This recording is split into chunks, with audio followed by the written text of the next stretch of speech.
This is the future of Africa. In this program, we focus on Horn of Africa's political, economic, and socio-cultural aspects. Let's share our vision, hopes, and professional critics. All views are esteemed. Stay with us.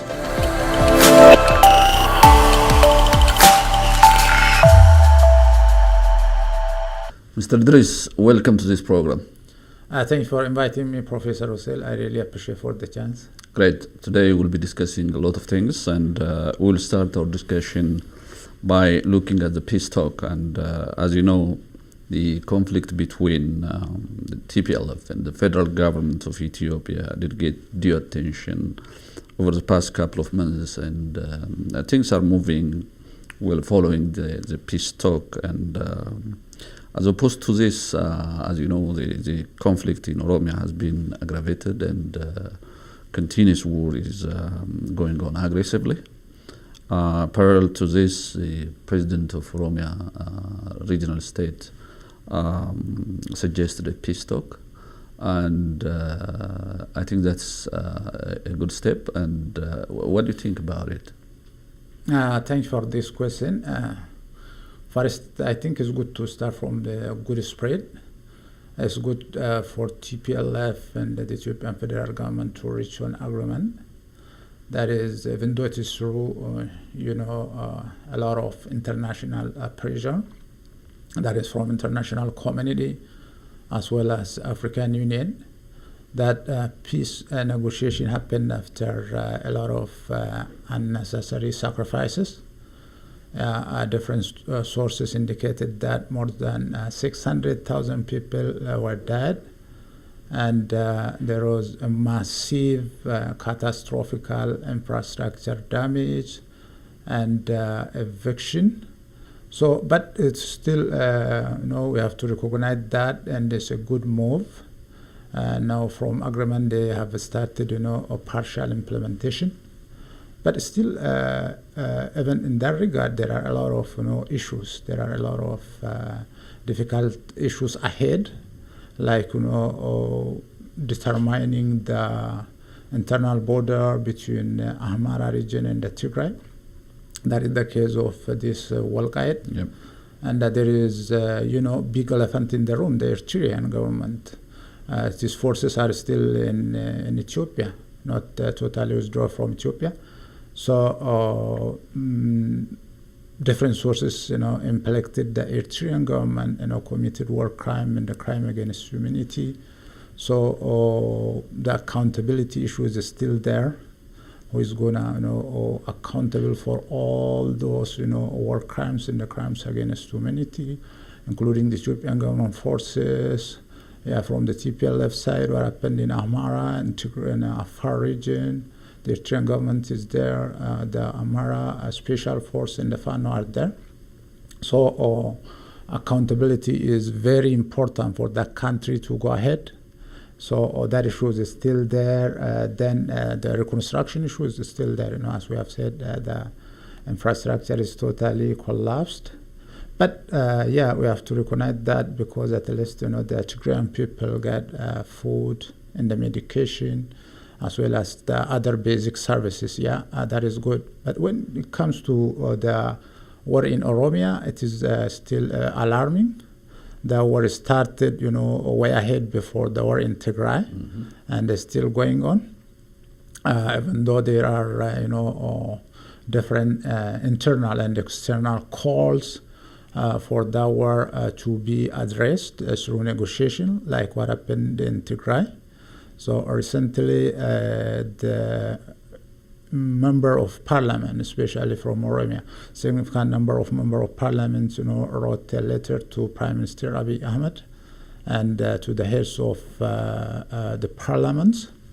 And recently, the Secretary of State of U.S., Antonio Blinken, also asked the Ethiopian government to end the problem in Oromia through peaceful resolution or negotiation.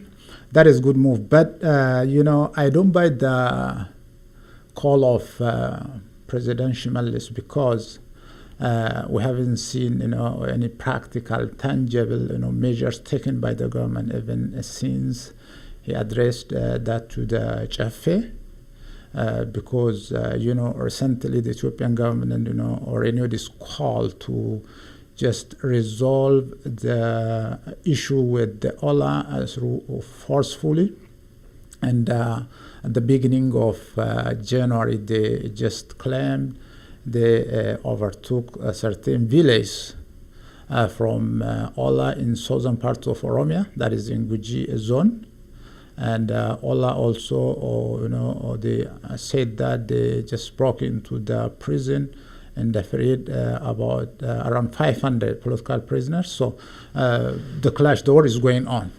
And aside to the formal conventional war between the federal government and OLA, there are, a horizontal war, that is side wars. There are certain, groups, especially from the Amhara region. These Fano militias, they cross the border, enter into Oromia, and inflicting, significant damage into the communities that have been living together in peace. So they just burned several towns, villages, and they killed, innocent, children, women, and elders, in especially western part of western part of Oromia and Walaga. So that is really damaging the long time build communal and social bondage between those communities.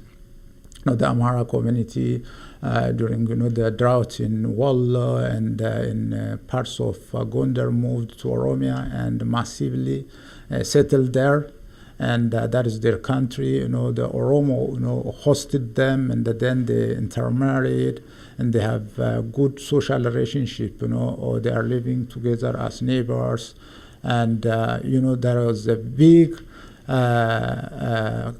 kind of relationship that is now, they turn it into hostility. People are massively evicted from both sides.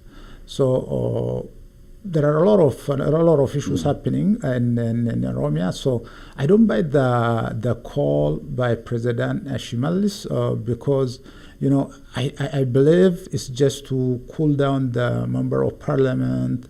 That is actually the interest of the massive, Oromo people, yeah.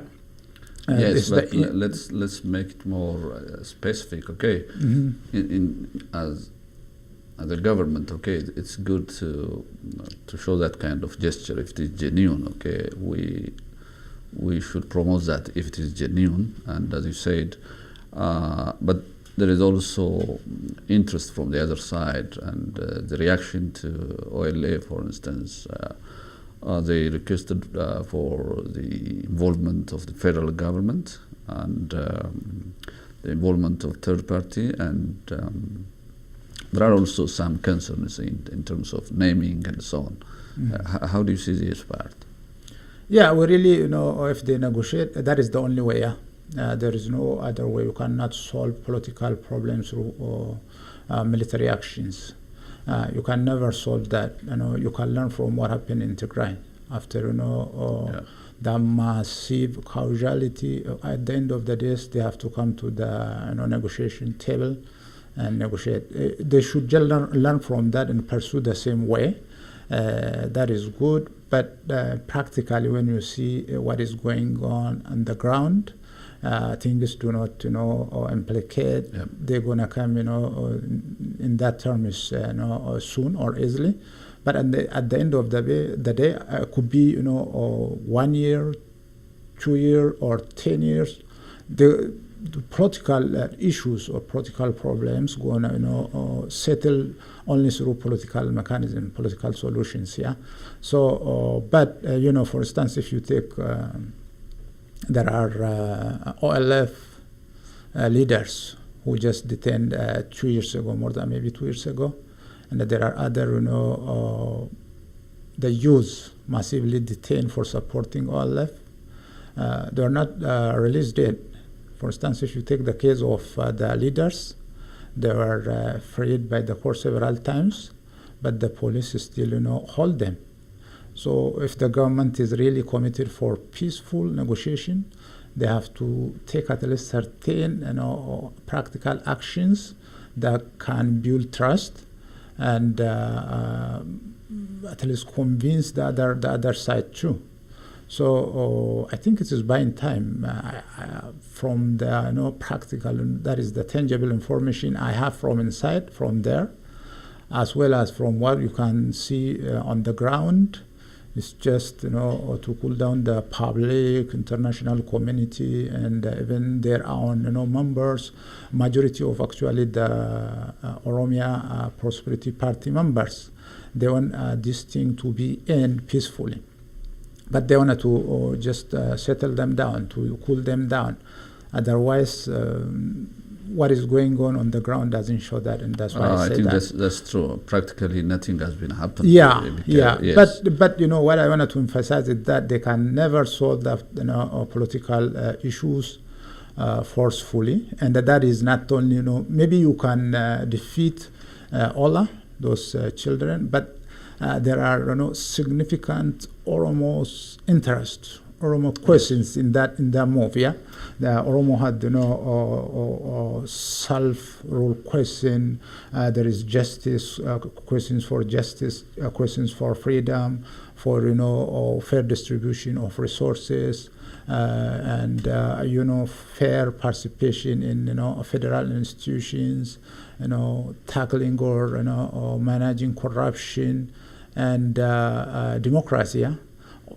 Unless you address all those questions, even if you negotiate and settle, resolve this issue with this group today, tomorrow another group will gonna emerge, and that is obvious. So the main thing the government should just work on is addressing the public grievances, answering the public questions.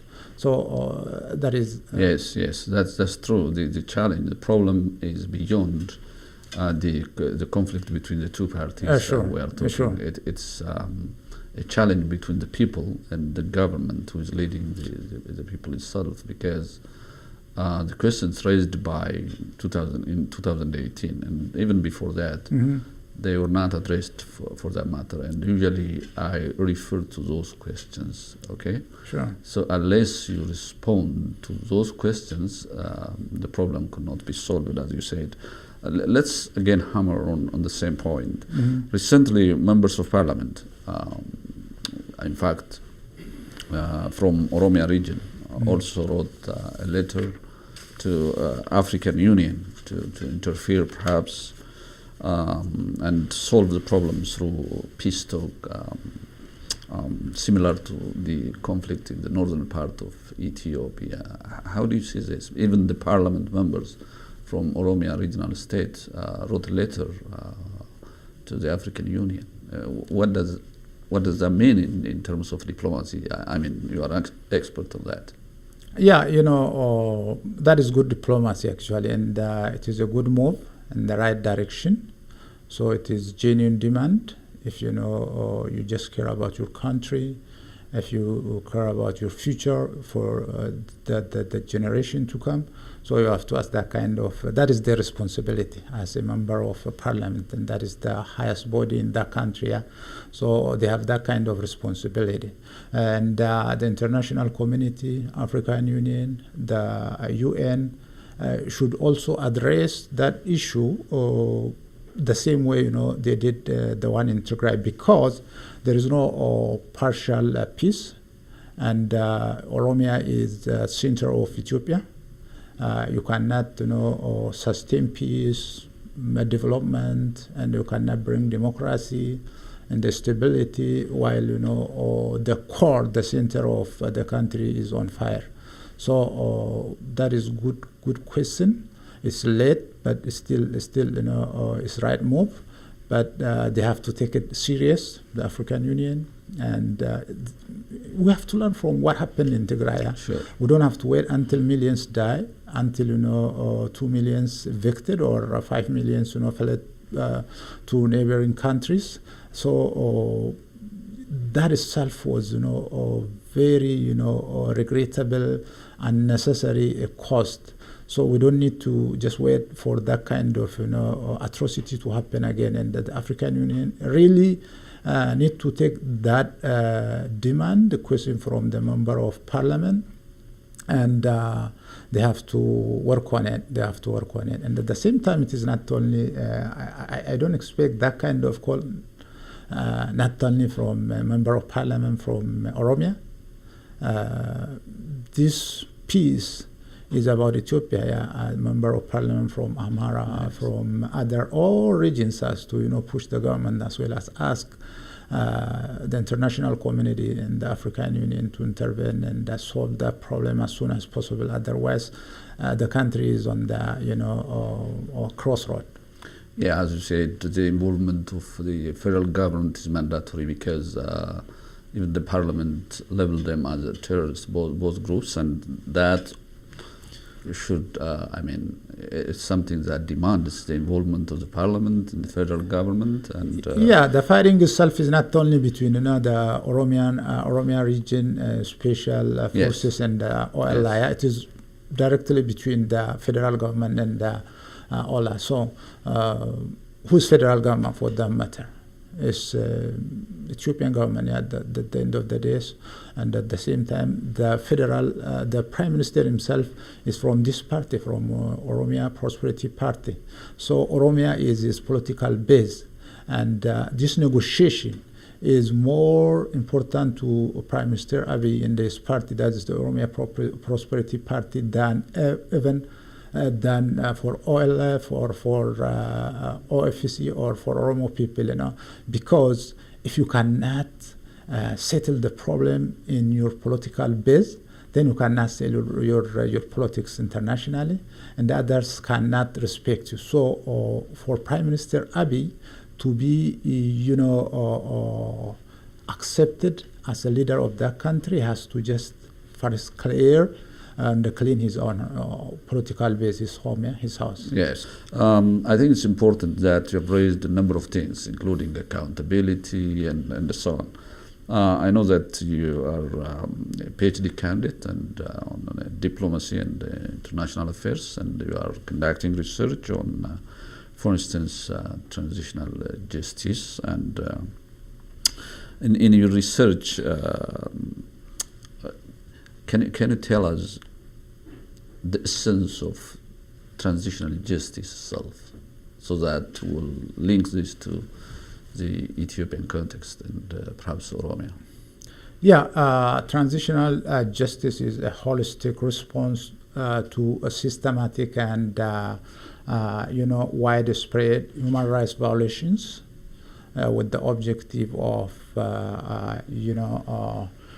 serving justice, ensuring accountability, and reconciliation at the end. So it is a societal move to redress the past injustice and to sustain the peace, security, coexistence, and the democracy in the future. So it is both legal and the non-legal approach, just to overcome the limitations of the formal legal system. In mass atrocities, for instance, when 1 million people dead, 5 million evicted from their home, and more than thousands fled to neighboring country. You cannot address that issue through formal court system. So transitional justice is a relatively recent discipline, which is actually formally emerged in late 1980s and early 1990s. So the main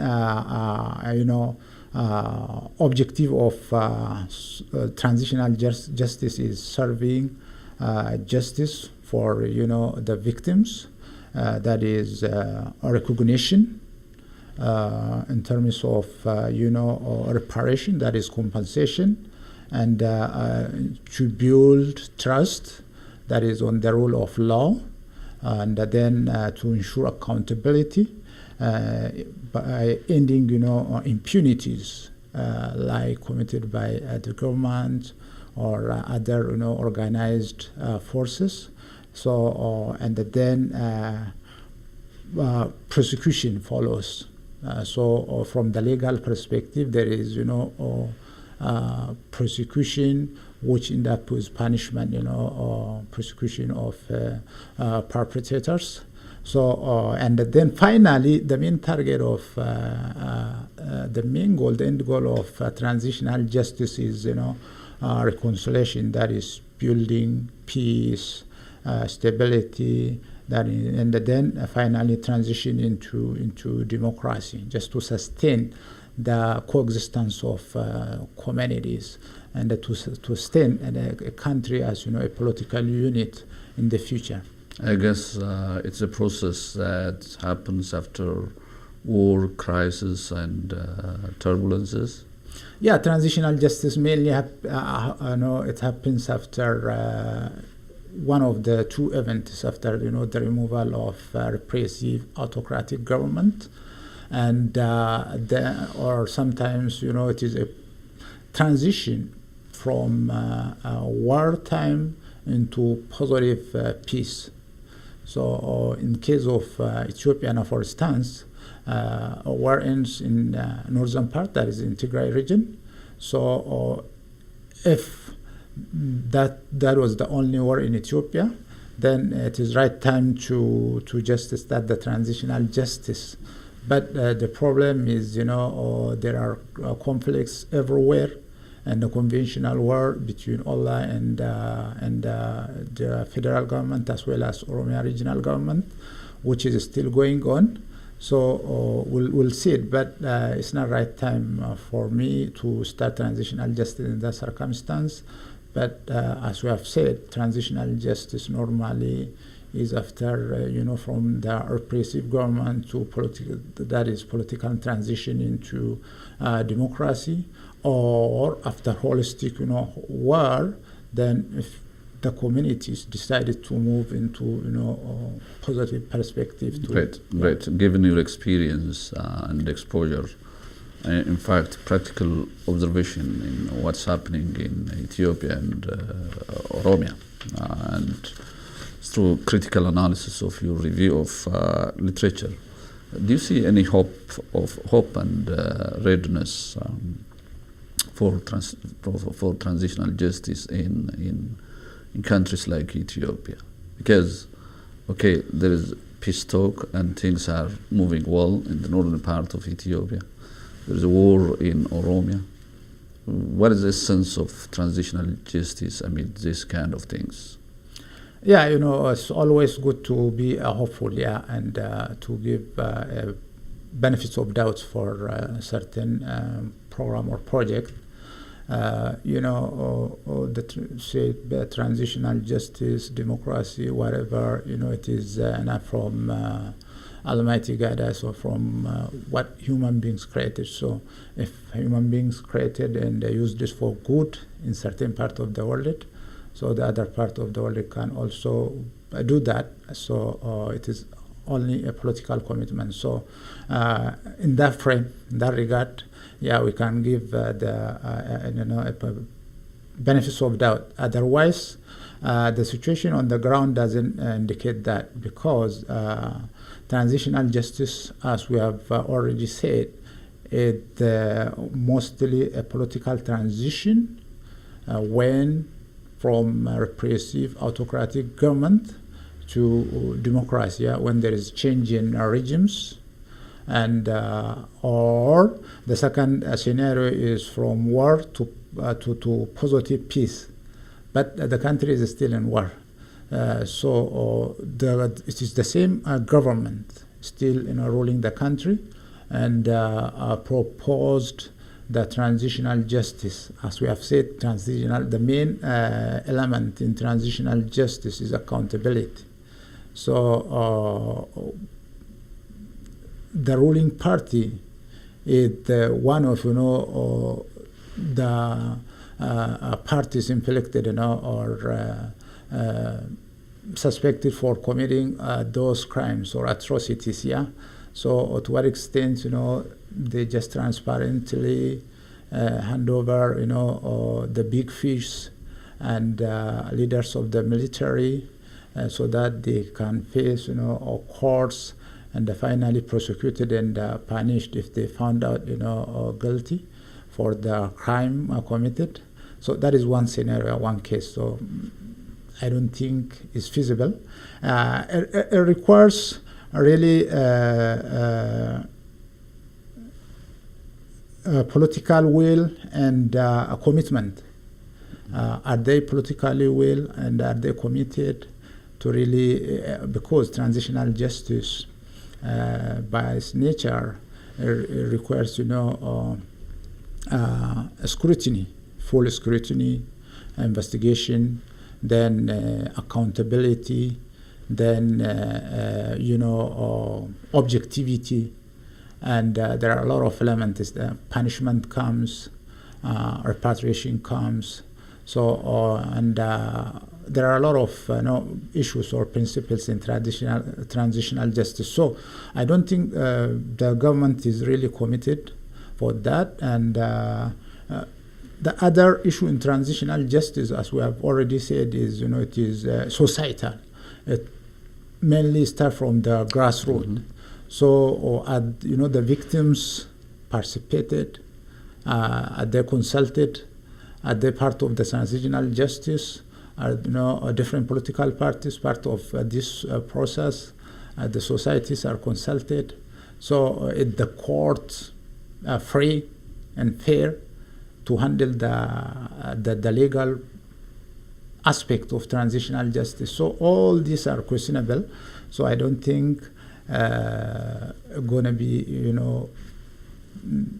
happen or scientifically just fulfill the intention of the transitional justice as we know and as a discipline, because from the experience itself, even since Prime Minister Abiy Ahmed came to power, there are several kind of committees and institutions formed for peace and reconciliation, boundary commission, and there are a lot of them, but still we haven't seen any input, any output or a result from them. So it seems a political move, so just to escape the international accountability. Now UN sent a special investigation team into Oromia. So the government is claiming that into Ethiopia, the government is claiming that Ethiopia is a sovereign country and we can address whatever happened in Ethiopia through internal institutional mechanisms based on the Ethiopian constitution. So that is really a move to escape international responsibility and to just deliver, look, we have capable internal institution that can handle this issue, and so that what we need from international community or from our friends is just the material or financial support. As you speak, I was thinking about the essence of transitional justice and the actors involved in it. Basically, the actors are well known. And do you think that the transitional justice could be conducted by the actors themselves? Is there a need for the involvement of external actors, for instance, UN, African Union, and so on? Because I'm not sure whether that can be happened or not when things are really planned or attempted to solve problems internally by closing doors. Is that possible? The actors themselves, could they solve the problem by themselves? Traditionally, transitional justice used to be conducted by state themselves, by nation state themselves. The beginning of and especially 1990s after the end of Cold War. Several attempts were done by different states. Some of them were, successful. Some of them failed. They just used their own national constitution. Some of them, rely on martial law and dominant parties, political interest or enforcement, and selective persecution and selective amnesty. So because of that, at the end of 1990s and the early 20s, 2000, the UN set certain standard principles just to break the culture of impunity and the transitional justice based on scientific principles. So the states capacity are limited, and sometimes states as you have said deliberately ignore certain legal procedures, including international treaties they ratified. So because of that, and the process of transitional justice requires independent scrutiny, independent investigation. That is very important. Then transparent process, objectivity, non-selectivity, accountability in the finally prosecution and punishment. Yeah. So because of all those fundamental elements, the national government, even if it is more capable than this one, even if itself is not implemented into the crimes, cannot conduct fair, free, and objective transitional justice. So in case of Ethiopian government now, it is the main player. The government forces as well as its allies are impacted by the joint investigation conducted by the UN and Ethiopian Human Rights Watch. Identified that war crime and the crime against humanity were committed in Tigray and other parts of the country. So, the defender cannot be a judge. So, transitional justice is basically, as I've told you, that it is a societal move from the ground. It is based on the people, civil society, national, the elders, religious community, and so are just propose and take major stake in it. But in this case, it came from top down from the government. It is a political move, so they cannot play that role, and they didn't succeed even with the smaller projects than this one. Yeah, but maybe they just wanted to appease the international community, and they just try to buy time, but they didn't attain or realize the very objective of transitional justice, and that they cannot do that by themselves. At least, the intervention of independent experts from UN is very important to conduct transitional justice in the case of Ethiopia. Yes, some reports clearly indicated that there was a war crime in their country, and there are people who will be held accountable. I think you heard about a report before yesterday here from the United States. And how do you see that part, the issue of accountability? That report clearly indicates that there was a war crime and everything has happened there, and it indicates the involvement of different actors, the Eritrean government, the Amhara, the federal government, and partly the Tigray TPLF force. How do you see that, the issue of accountability, unless kind of neutral element in Azer, in the absence of neutral element, would it be possible to realize transitional justice at the end of the day? I'm repeating myself because I want to relate to that report. Sure. I don't think in this move or in this condition they're gonna realize transitional justice.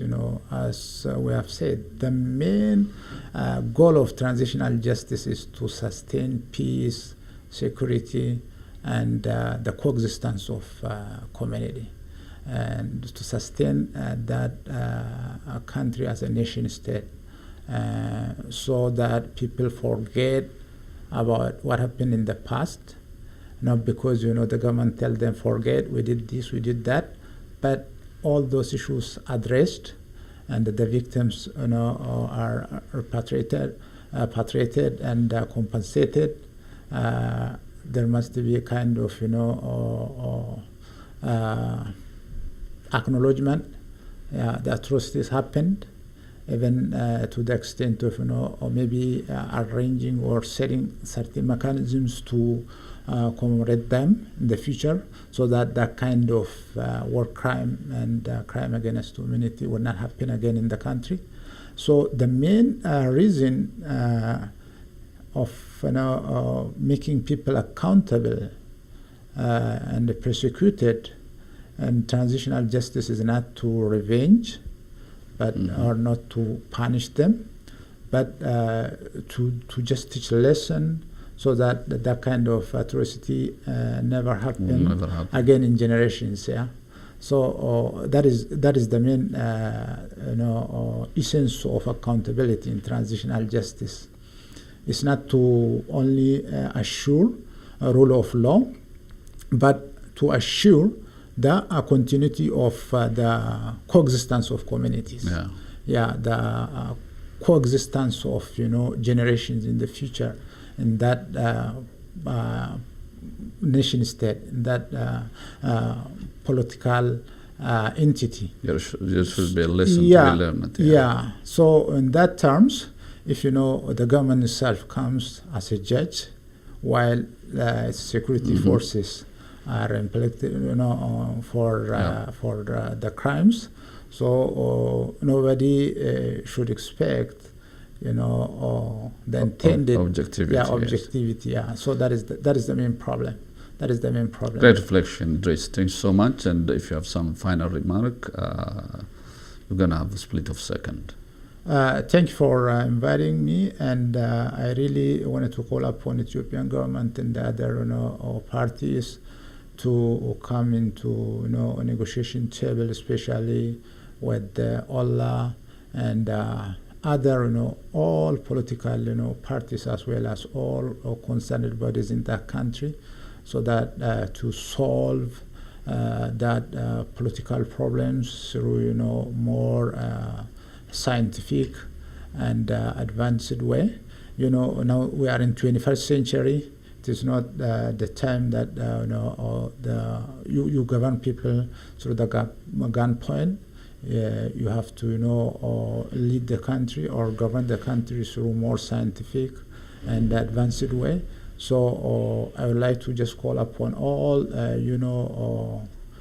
concerned parties to push both the government and the other parties to come into negotiation, so that the country's problem solved that way, and for all parties to do their part, just to really have a kind of scientific kind of transitional justice that would realize the real intention or the real objective of transitional justice. Unless you do that, still you just fall into vicious circle of this clash and civil war. So we have to strive to end it for once and for all.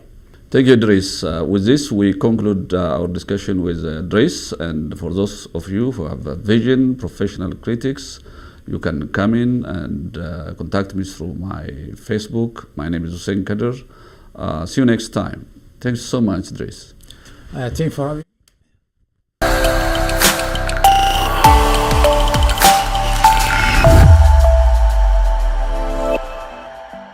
This is the future of Africa. In this program, we focus on Horn of Africa's political, economic, and socio-cultural aspects. Let's share our vision, hopes, and professional critics. All views are esteemed. Stay with us.